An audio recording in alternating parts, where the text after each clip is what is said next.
How's it going, Mike? Wonderful. How are you, Frank? I'm doing fabulous. Good. Great to hear. All right, thanks for coming back for another episode. Yeah, thank you for coming back. Perspective shift is what we call this thing. Absolutely. Because we are shifting perspectives all the time.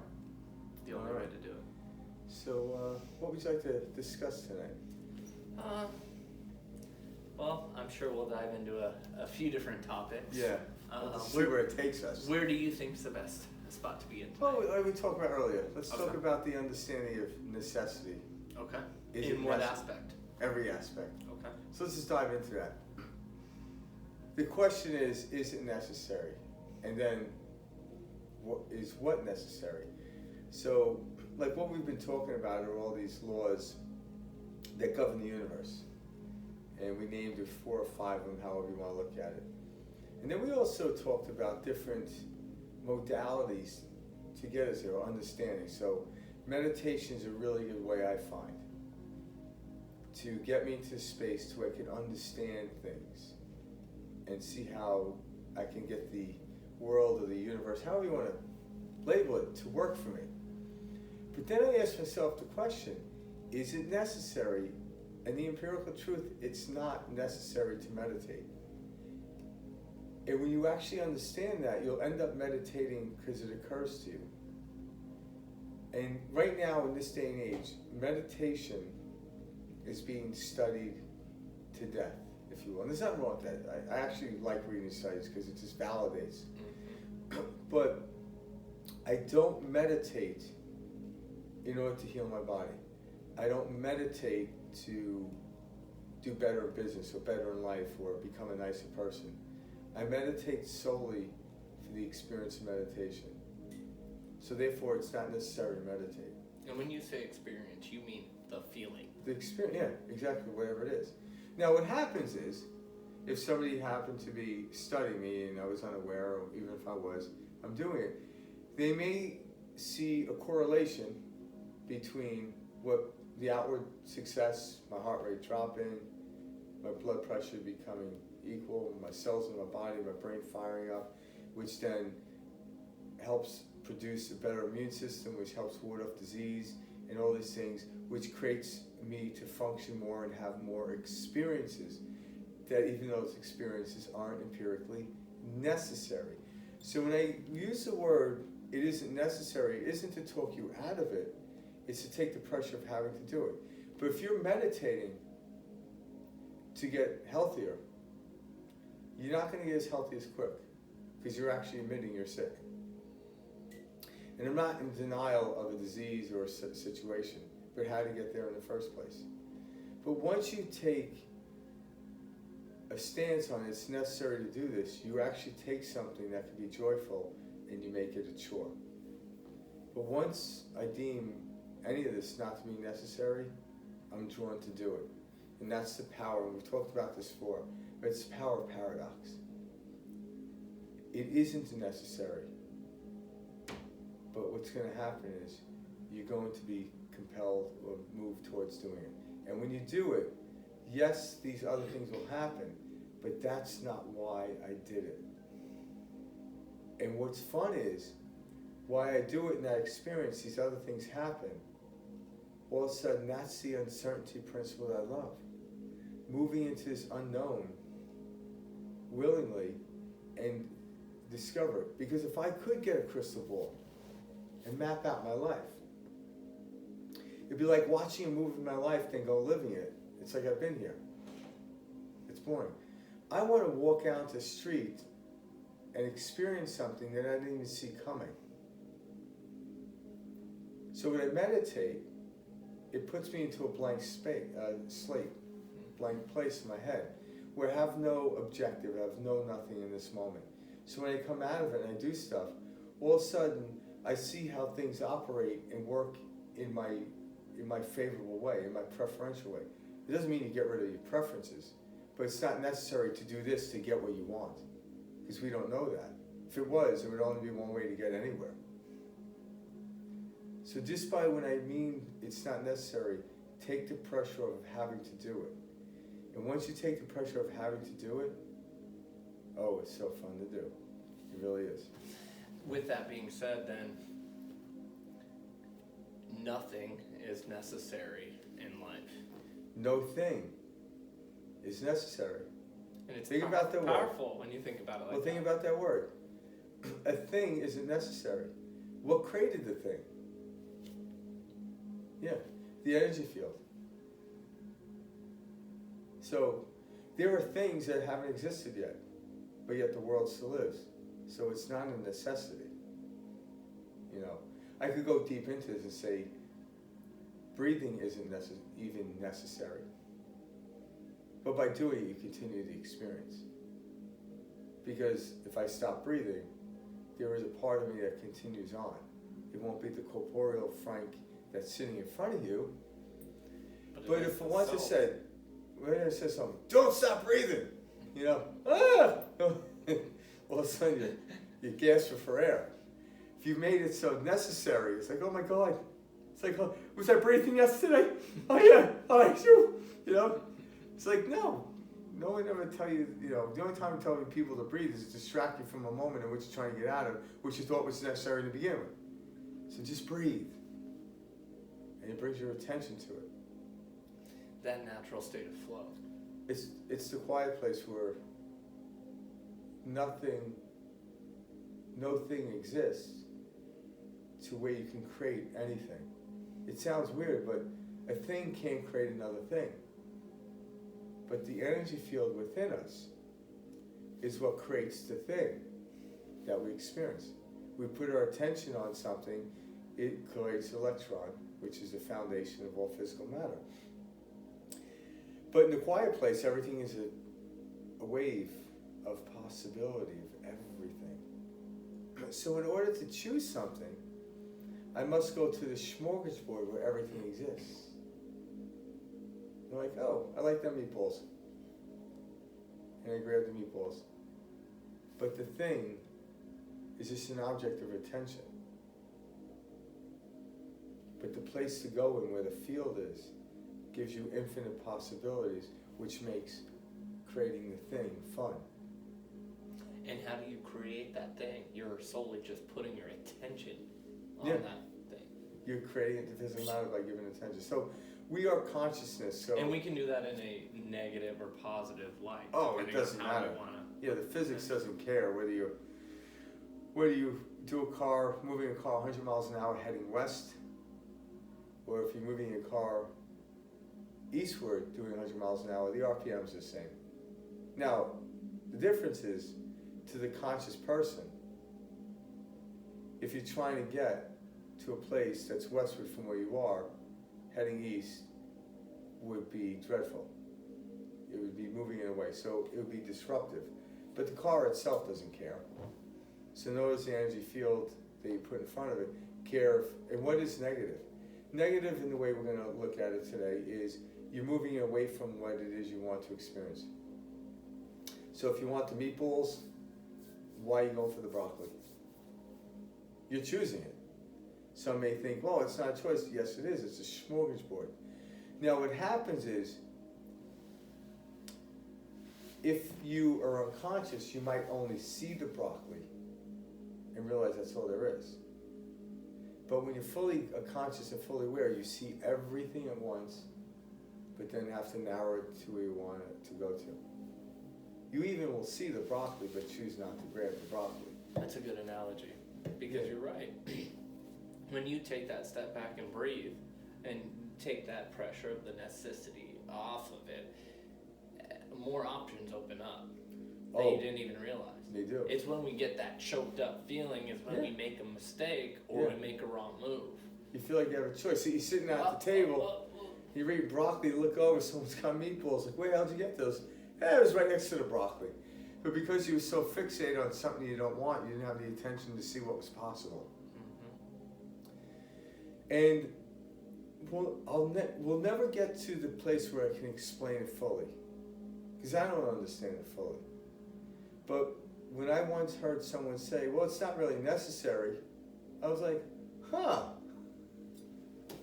And all of a sudden this blanket of heaviness came off me. But yet I still wanted to do that thing. I'm like, it's not necessary, so now I'm going to enjoy it. Is it necessary for children to play in the playground? No.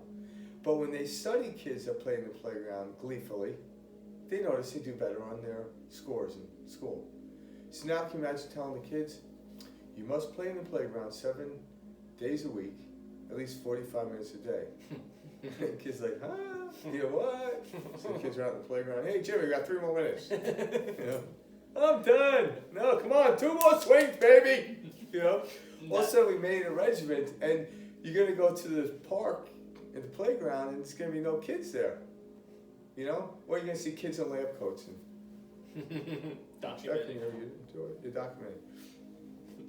But what happens is because we don't fully understand experience, and we tend to look at world from the Newtonian or classic physics setting, not the quantum field. We say, well, the kid playing in the playground, the causation was they got better grades, they lived a better life, and this and that. I'm like, no. They got used to the freedom of playing in the playground with nothing pulling at them, and if they could do that taking a test, they would do greatly on the test. Because it wasn't necessary for them to play in the playground. If you could make a test not necessary, but let's just do it anyway, you would see the scores go up. If you don't pass this test, you're not getting into college. What? And if you don't get into college, you're not going to make anything of yourself. What? You might as well just die now. You just do it.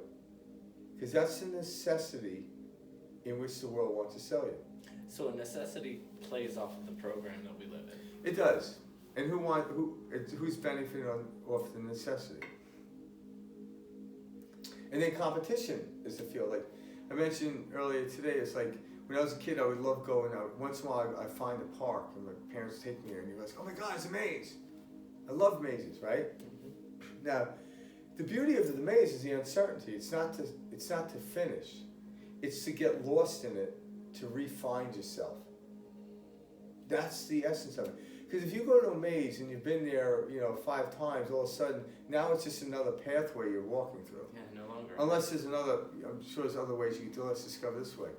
But say someone came along and said, hey, kids, line up. You got 4 kids there. Whoever makes it out of this maze first, I'll give $5 to. Well, now you made a necessity to get $5, and now it's no longer the enjoyment of the maze. It's to dangle this $5, and they see worth in that somehow over the enjoyment of the maze, so they do it. Now, so they might trip each other, they might do anything, they might lead each other down a different path to do that. Or one kid might be like, yes, like, well, yes, I was here yesterday, I know how to get past it. So now they take the enjoyment out of the path or the maze out of the equation just to get the $5. Now you say, well, why would the adult do that? Well, maybe the adult wanted to eat this sandwich in peace, so he kept the kids locked in the maze by doing it. Again, ask the alternative motive. Why does somebody want me to do something for this? How does it benefit me? I want to do the maze. You don't have to give me $5. The maze itself is the consequence or the benefit onto itself. Meditation itself is to meditate, not to lower my heart rate. Yes, it does if I look at it. I could also raise my heart rate in my meditation, depends on what I focus on. I can regulate my body, so therefore I can do it. But if the doctor says you live longer with lower heart rate, I'm like, why would I fight the doctor, so to speak? But I don't do it. So if you're meditating, so you can go to the Circle K and buy the winning lottery ticket, you're missing the point. It isn't necessary to meditate, and that's what allows me to meditate freely under that functionality. It's simply for the experience.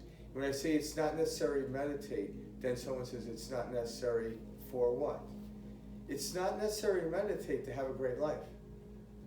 It's just an experience. That's why I do it. But people will try, it's necessary to meditate in order to have this. I'm like, now you're taking meditation and placing it as a stepping stone, not the experience. It's something you overlook. And this is why a lot of people, I didn't have a good meditation today. Like, why not? It's like, I didn't win a lottery. Put the damn lottery tickets, God damn it. We'll go back to the drawing board. I had a good meditation. Now they're looking like, I felt like a good meditation, but what happens? Like, well, I bought a lottery ticket, they didn't win. It must not have been a good meditation. I'm like, no, one has nothing to do with the other. You know? What is winning the lottery anyway? You're actually saying, well, why don't I win the lottery? Because you bought into it's only 1 in a billion or whatever the odds are. And like, why should I win the odds? Like, no one ever, people need at least 51% or greater to believe it will work. Like, that's just nonsense. But this is why it doesn't happen. So it's too distracting to think that. But if you're trying to meditate to win the lottery, I'm like, it's kind of funny. Keep going. Go for it. But I don't win the lottery. But if I win if I meditate and I happen to win the lottery, I'm not gonna be like, that's a good thing I meditated today. Because I'm like, well, wait a minute, you know, Jethro won the lottery last week and he's never meditated, you know? Like, what's going on? I should win more money. It's weird how that works because like we do that with a lot of things in our life. Yeah. It's like putting the horse before the carriage type of thing. It's the end of the means. Like it's weird how we do that. It goes back to the narrative that you mentioned in early transmission earlier. The storytelling. We're right. the best storytellers. Yeah, we are. So, and then the phrase that a lot of people find discomfort in, and I say it a lot. It is what it is. And, you know, it's like true statement. And everyone says like, "What do you mean by that?" I'm like, "It is what it is" means I don't have a story because I don't need one. Is the glass half empty, half full? Half empty is a story. Half full is a story.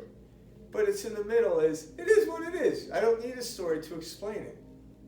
But if you want me to tell a story, I'm going to tell you a story based on the devices that you give me, and I want you to like me. If I don't want to like you, I'm going to tell a horror story. But the truth is, it is what it is means there is no correlation. But I can make one up because we don't know. And it is what it is almost the most honest answer. Because I can make up a story based on how I feel. And I can that's all it is. Yeah, ever. That's it. So I pride myself in every time I make a story, it's always a good story that works out for me. But then I'm like, why tell now another I'm getting story? tired of making up stories. Like, why'd you do that? I'm like, yeah, it is what it is. And it baffles other people now. And then I play with it. I'm not serious about it. I joke with it. I'm like, would you like me to tell you a story? Oh, yeah, it's not satisfying. I'm like, well, I can tell you a good story. And what's funny, if I tell them a good story, I'm like, oh, I see why you're late. Right? I'm excused. But if it's a poor story, like, no, now you're punished. Yep. So if I tell you a good story, you're going to let me off on this thing I shouldn't have done? Because it is what it is, doesn't explain anything, so you're not letting me off the hook. But that's because we all are we all need these stories because, again, that's the program that we created. Oh, I need to hear why this occurred. Because we think we know what's going on. Well, it's a thing that we have where, as humans, we must process this in an analytical fashion. Yes. All right, if I know A, B, and C, I'll understand this in full. And we can just be. Yeah. And the thing is, I enjoy telling stories, but at the end of my story, I acknowledge I'm full of shit. But that's the fun of it. It's almost like, you know, telling a story and it's like, you bought into that, you know? And if you know me well, you question it. Well, I hope everybody at home, when you're thinking about your horror story from high school or work this week, whatever it is, laugh at it. Be like, oh my gosh, I've been telling this story for 30 years.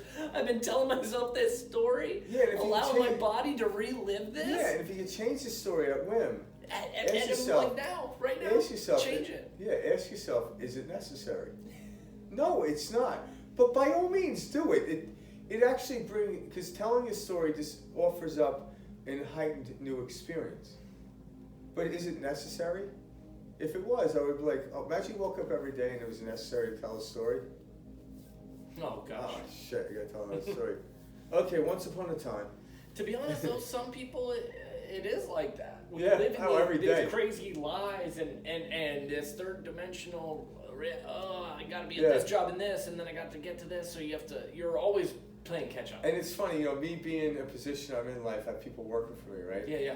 And it's funny is, you know, like in the morning I'll get texts or whatever. Hey, I'm running late, and they tell me this whole story. I don't even read it. They come and you get my text, and I'm like, It doesn't matter. it's not necessary. Yeah. It is what it is. And it's funny because you telling me a story isn't going to answer the phone, in which I need you to do. So why am I getting upset? It doesn't matter. Yeah. And it's funny because they don't know how to take me because I don't yell. Yeah, you're It's not like, upset. They look, oh, you get my text, they're like this.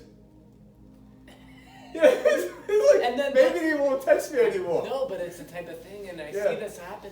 They're in their heads creating a story. Oh, Frank is Frank not is a good story. Yeah, You're not gonna believe what happened. But they have to then develop a new storyline after seeing a reaction. Yeah. And it's like we just build these all day long, and it's Yeah, like, like the story this isn't is tiring. necessary. Just try to, yeah.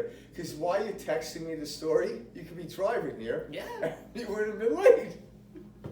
It's not necessary to tell a story.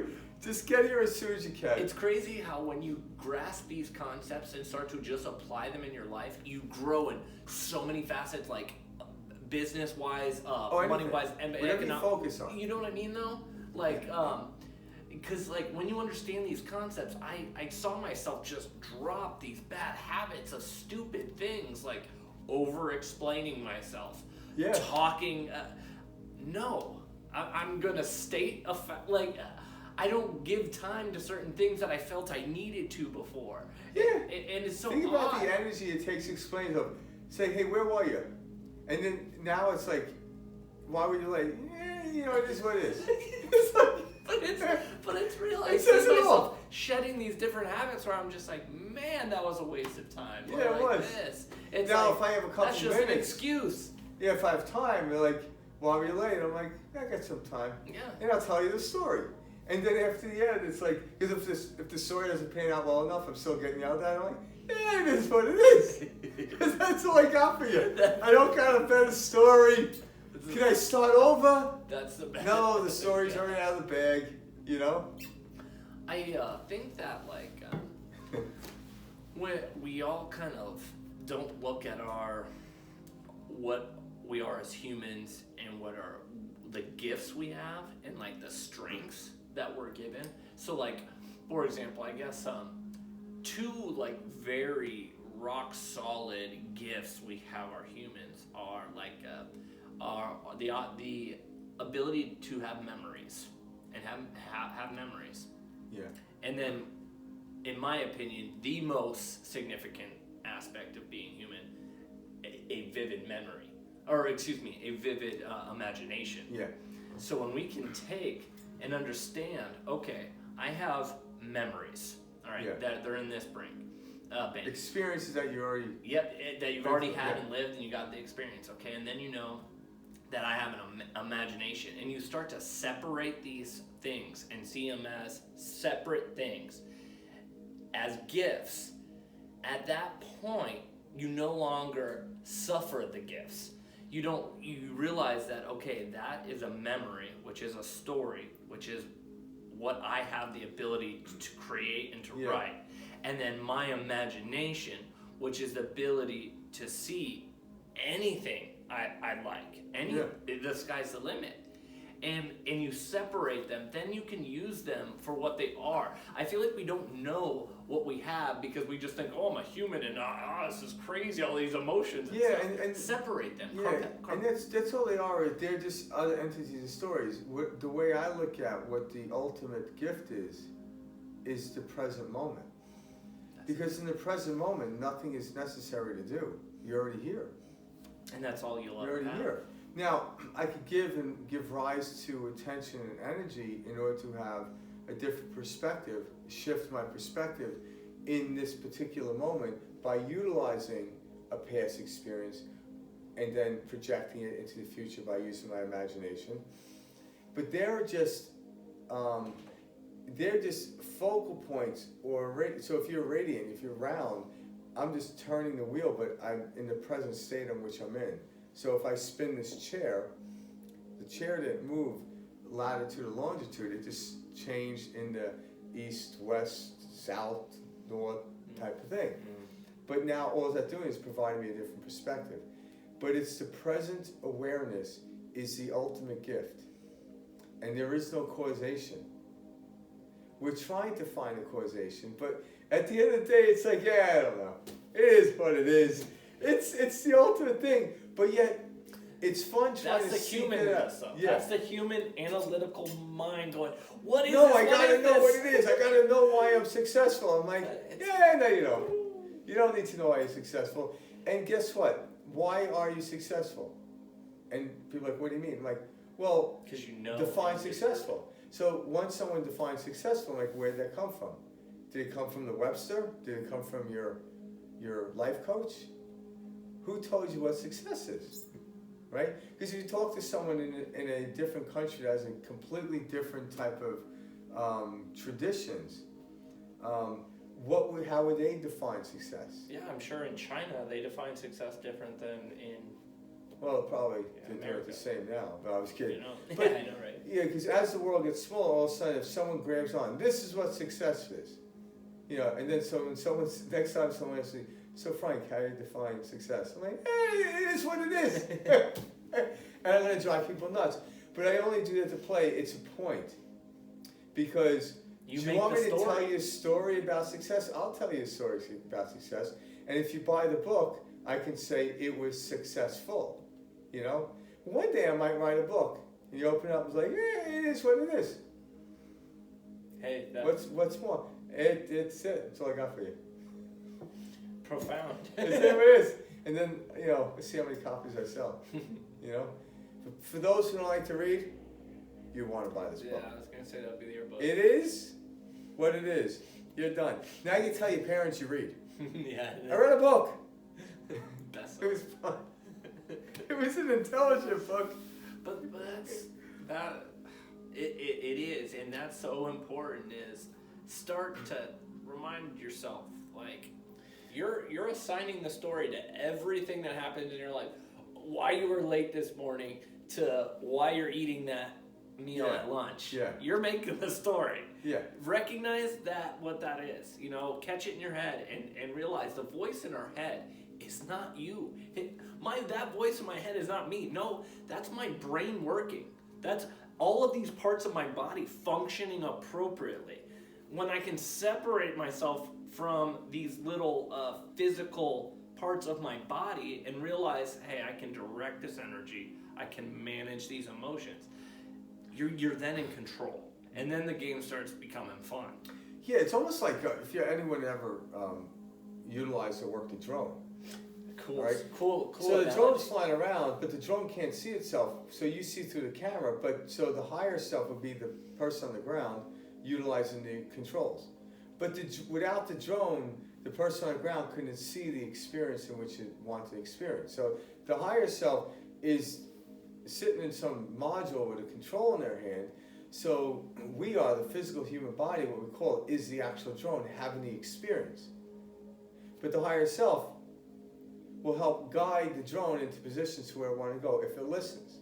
But sometimes if the drone starts to malfunction, it won't listen to its command and it will go off and like, oh, there must be something wrong with the connection.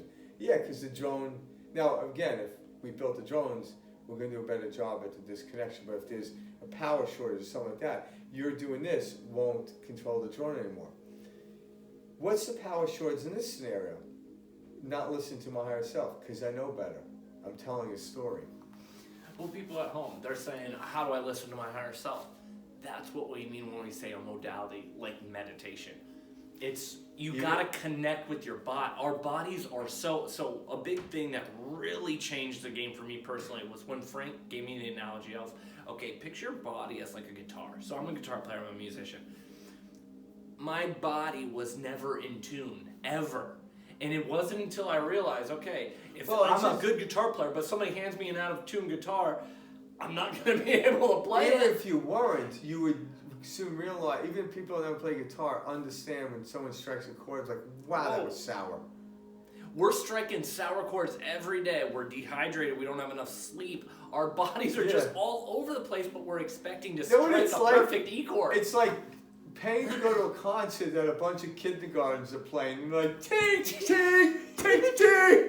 It's like, what the hell? And we're just sitting there sucking down iced coffee, because like, why don't I feel good? But everybody else is kindergarten, so you don't realize it. Wait a minute, you're like, what the hell's going on? Because we were never taught. And I guess Well, that is a cop out No, we because never. we know this feeling. But it's also So we to move this. towards it. It is what it is. Seriously. No, I look at it from this perspective. Is do you expect a kindergarten, unless their name is Mozart, to have mastered the instrument? No. Absolutely not. So keep banging on the drum, keep strumming the strings, and eventually you'll figure it out and it'll play well. You might utilize a teacher as a permission slip to do so. And why do I say that with quotations? Because there are a lot of musicians that never had a teacher, or they did, it was a higher self. And then we say, oh, they channeled in from another time. Maybe they did, you know? So, yeah, like I heard a story one time about this, it was funny. This guy, he was learning how to play piano, and he's like older in 30s, whatever, late 20s, learning how to play piano, and he's just starting to get it down, starting to pick up. And he played on and off since he was a kid. And all of a sudden, his son kept wanting to go to piano, 3 years old, right? Get away, you're gonna knock it out of tune. Well, one day, he hears this music playing, he's like, what the hell? He walked in, his 3-year-old's playing the piano. The funny thing was, because the guy was brutally honest, he goes, I looked at this kid and I was pissed, because I've been practicing. And this kid just stepped on it and was playing in a very melodic way. The kid instinctively understood it. Now, I can tell the story and say, he's reliving a past life, and in a past life he was Liberace or Mozart or whatever. But again, I'm just making up a story because I really don't know. It is what it is. But what happens is when I make up the story in that playing field, it's for fun, or it gives me a possibility. But it then disallows me because it really is what it is. We think you needed to practice by this age to get to this point to do this. And we're finding out, no, that's not true. But somebody wants to sell us that. Who? The person that's going to make money at you playing the piano by 3 years old. Get them in. 10 years old, you're not going to be that good, but I'll take you in anyway. That is not true. It's only true if you buy into the story that you bought into. But then someone comes along with a different story. It's like, well, wait a minute, how can that be true? I once had a story. I'm like, well, that story is true too. Well, which one's true? It is what it is. They're just stories. They're all true. So all truths are true. Absolutely. Absolutely. To the But in the field of all possibilities, it is what it is. And I don't mean, because in the point I'm trying to make, and I hope this gets through, is when, and I say it's not necessary, it gives me this freedom to not put pressure on myself to do it. Because no kid puts pressure on themselves to play in the playground. No one puts pressure on themselves to have fun.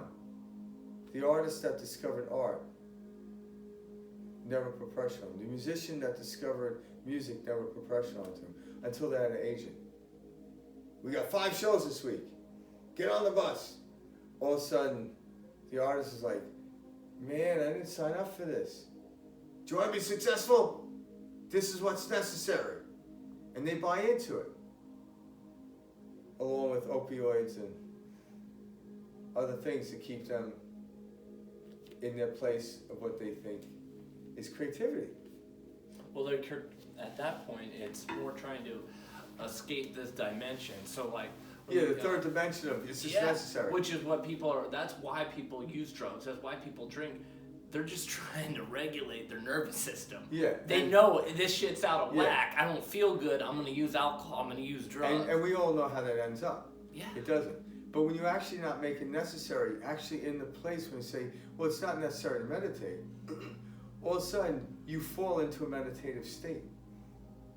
It's amazing. Right? Absolutely. It doesn't mean you don't meditate, because what is meditation? Well, in different languages, it means different things. And more in the Western world and English language, and it comes from French, it really means to contemplate, to think about, but at a deeper level. In the Far East, it means to become familiar with.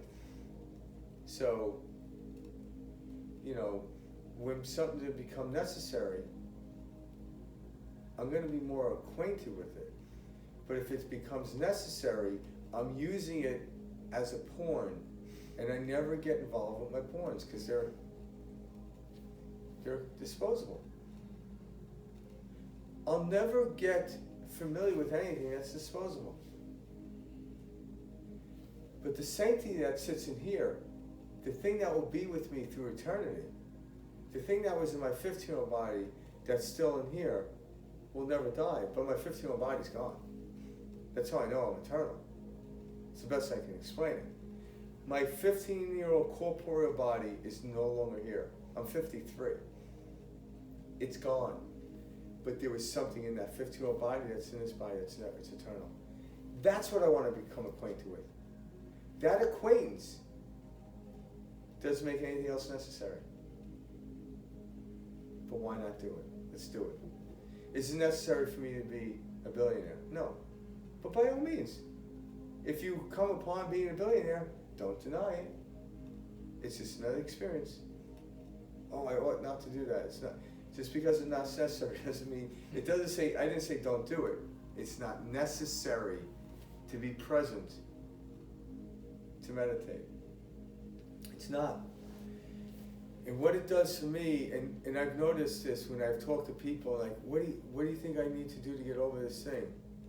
And like, well, you may want to try meditation, you may want to try just, is it necessary? I'm like, no, it's not. And once they hear that it's not, and it's funny because when I say it, it's like, oh my God. And I'm like, and by no means am I the spokesperson for anything. But everyone wants to hear it's not necessary. And when it's not necessary, they end up dropping it and they fall into this oddly meditative state. Because you don't need to close your eyes and have peaceful music and sound and candles to do it. Although that is one way to meditate. I used to meditate all the time as a kid, staring out the window watching a squirrel climb a tree. And it wasn't until the 5th time the teacher says, Frank, Frank, Frank. I was in a meditative state. My eyes weren't closed. I was in a classroom. Even though I was staring at a squirrel, I didn't see the squirrel. I was talking to my inner soul. I didn't know it at the time. I think that's important too to touch on, especially for people at home, is like, don't think that meditation is your only means but by any means. Like, you know, some people do yoga, some just some dance, some sing, some lift weight. You can get into this, and so guitar, for me, I didn't even know it, but playing music, what that was that flow, that natural flow, that meditative state that we're talking about. But once it felt good. Yeah, and then once you take guitar and make it necessary to fulfill your career, what happens? Oh, I'll tell you what happened. It's over. Yeah, you probably end up enjoying playing the guitar when the tour was over. Yeah. Because when the tour was on, it's like it's necessary. No longer. Yeah. Yeah. Mm-hmm. But when you're on tour and you say it's not necessary, you don't need to leave the tour. That's the thing. That's the sweet spot. That's what I'm talking about. Mm-hmm. It doesn't mean it's, what are you doing? It's not necessary. I'm like, yeah, but, you know, anything can be not necessary. Sitting at home cannot be necessary.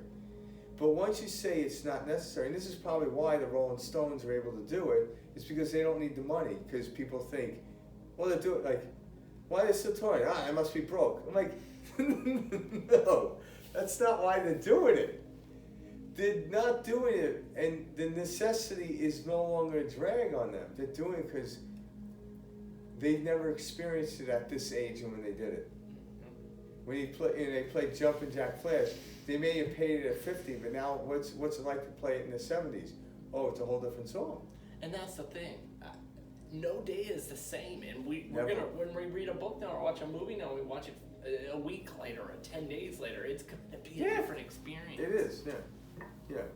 And It's like this, you know, not to condone drug use, but I was watching a movie, and I'm like, yeah, it was pretty good. They're like, did you ever watch it stoned?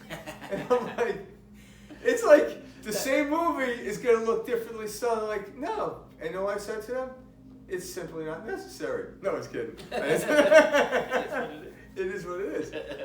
But it's funny because it's the state in which you're in that changes everything, not the outside world. And when you're waiting for the outside world to change, because it will change, but you're trying to think, oh my God, one day I had this great experience and this is what happened. And then your memory, right? Mm-hmm. And then all of a sudden you replicate this thing, but yet, oh, what happened? Oh, I'm at the wrong beach. No, it was never the beach. It was never the forest. It was never that. You just happen to be happy or happen to be free. You have to be present. That's really what happiness is. And you just happen to look up and you were at the beach or in the forest. Or you were using the beach or the forest in order to get in that present state. It was a permission slip. But even that's chasing the dragon. Is it? Yeah, it is. Because what happens if the beach... Oh, you're absolutely... What happens if you don't catch it at the beach? Now you gotta blame the beach. Mm-hmm. No. I see what you're saying. I don't need a beach. All intents and purposes, you can be locked up and find peace. Oh, absolutely. Then you'll come back to conscious awareness and what people tell you, like, oh shit. Because when a person falls asleep, they go to the celestial plane just like a person in the mansion does. They forgot they were in prison. And they wake up, they're like, oh shit. That's why I think it's important to bring this to people in prison. I think it will change lives. Well, go commit a crime and do that. Well, no, I'm going to do it without committing a crime. I want to be invited and not forced I'm absolutely in. bringing this to the prison. Because why? The Johnny Cash of meditation. It's not necessary. That's the thing. Yeah. It Johnny. Well, didn't Johnny Cash Cash? had the... Yeah, but he in Folsom, Yeah, right? yeah, exactly. But didn't he do a stint there for a short period Did of he? time? I don't know if it was maybe, Folsom, maybe. but I think he was in prison. He's like, yeah, I'm gonna get back. Always there. So, but That's yeah. so funny. Yeah. So all you prisoners out there. Coming to a prison near you soon. We'll let you know on our prison tour schedule. Just hopefully I don't come in a jumpsuit. Yeah, Because that means seriously. no one's gonna listen to me. Well, no, because we won't bring that into reality at any time soon. We'll keep that. We'll see. That's what's so funny. Michael, get a call one day. Collect call from Maricopa County Prison. Will you charge everything? Hey, Mike, how you doing? Who's this Frank? You're not gonna believe what happened. I got a story for you. And then Mike's gonna say to me, "Hey, this what it is." And click. Never leave. Never. I think it's funny because,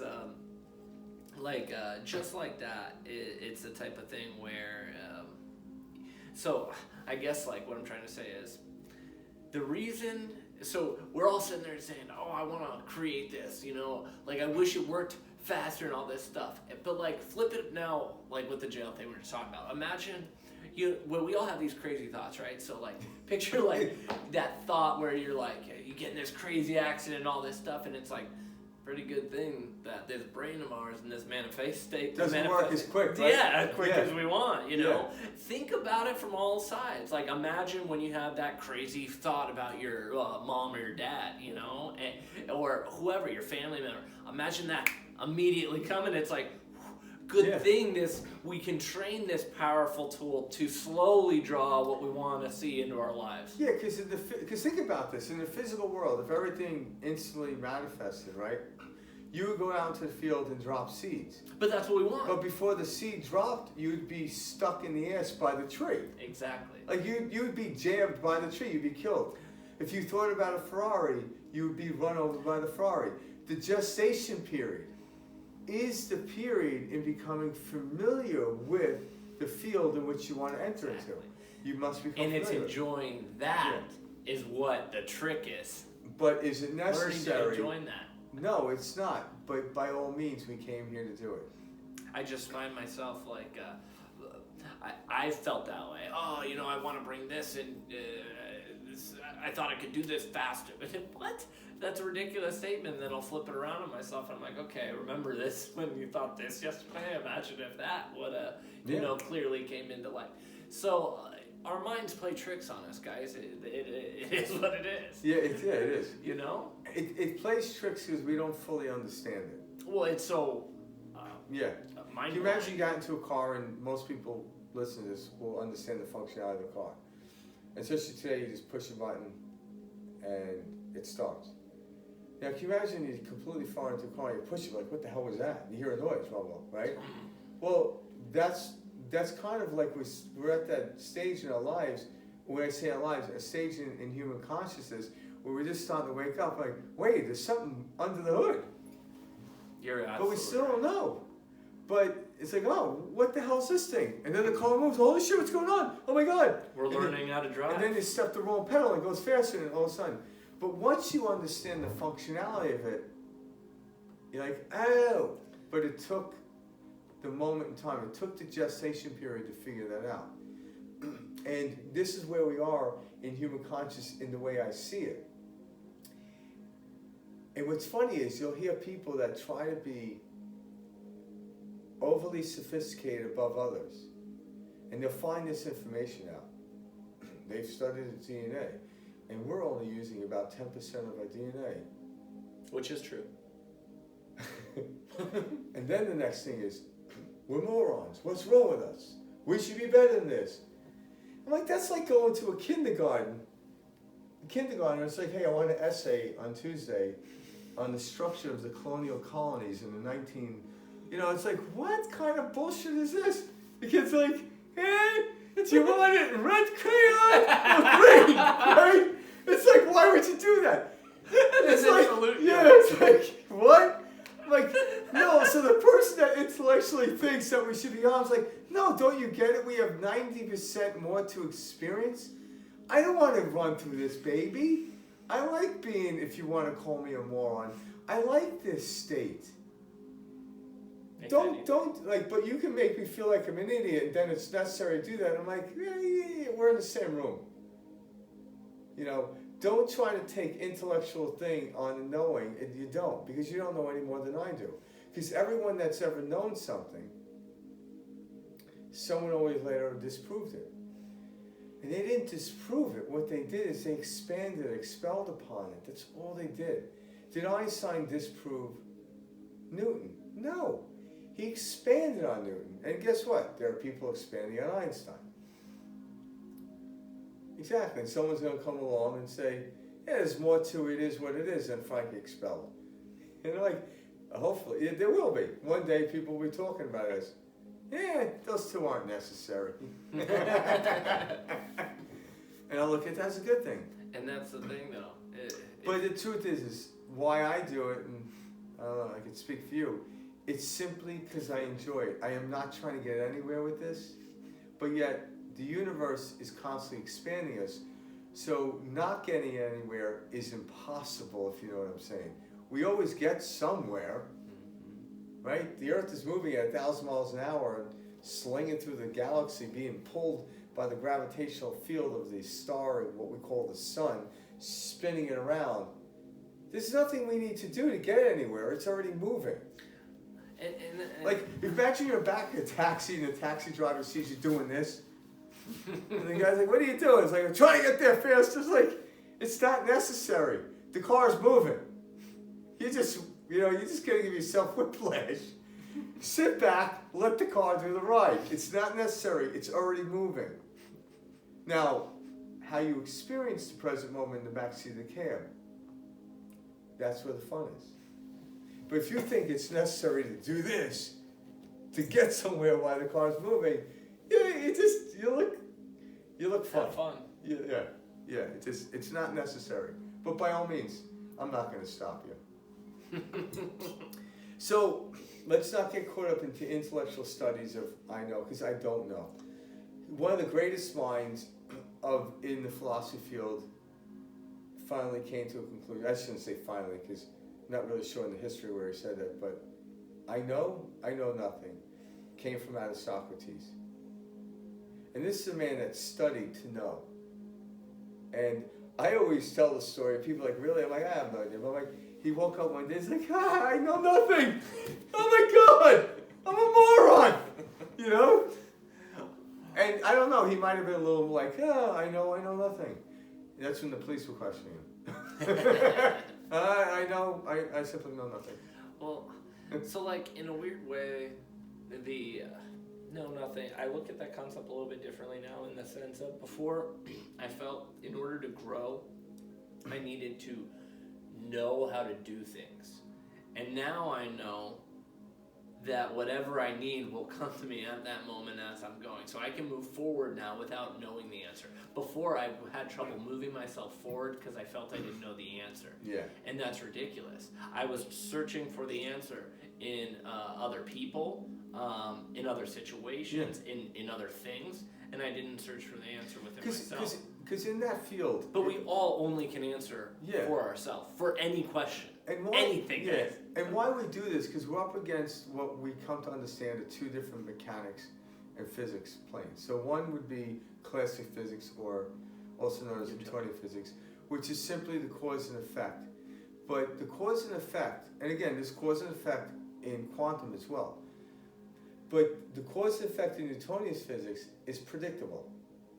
So we create a scenario where it's predictable. So when I create a stage, and I walk into the center stage and bow, I'm creating predictability. In the quantum field, I'm heading into the unknown, where I experience the gloriousness of this universe. Because after going, like, if I was an actor, and by the end of my, at the end of the tour, if you will, I'm done with doing the part I'm doing. Because every day I have to reach into a different point, a place to do it, to be authentic. And because you're doing it live, it's easy to do authentically. But to actually mimic something, or to watch a movie over and over, the reason it doesn't keep coming authentic, what's authenticity, is something you've never experienced. So every time I watch it, unless I start watching it stoned or every other drug under the planet, it comes to me at the same place. It therefore is what we call Newtonian physics. It's predictable. We didn't come here to live a predictable life. We came here to live a life that we get to the place, I know nothing. But live the predictable life. That's what and you'll soon discover, I know nothing. Because what you're already doing, you're only replaying what you already watched. Over and over. And where does that get me? Nowhere. It just gets me into the Groundhog's field. But again, if I play myself into this Groundhog's Day place, I learn to move on from it. So that can teach me. So working in the field of predictability can catapult me into the quantum field of uncertainty. But there are principles in there that are ground-based where you can have faith. There is a certainty, but what's uncertain is how it's going to come to me. But that's the gloriousness of it.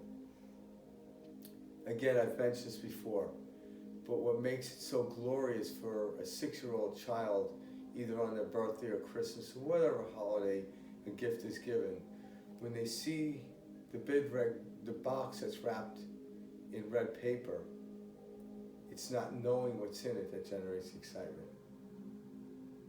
But once they get to an age they know what's in it, it's like, yeah, let's go have breakfast first. It's predictable. So now they have to go through the laborious act of opening it. Oh, look what I got. Get back to that childlike state where you don't know, where it's not necessary, but you do it anyway. That's the moment when you're present. That's the true gift. And then tell the story, even though the story is not necessary. And that's the beautiful moment. That's the moment and when you truly change and shift your perspective. This is why I believe we came here. Not to know, or to know we don't know, but to have faith. And what is faith? Moving towards it anyway, even though I don't know. It's the essence of knowing that whatever in that box is going to be exciting. And how do I know that? Because I'm exciting opening the box. Simply it. And that's the shift. Of this perspective. All right, good one, Mike. That was good. That was great. Yeah. Right? All right. That was great. Let's click it off. Oh man, that was a good one.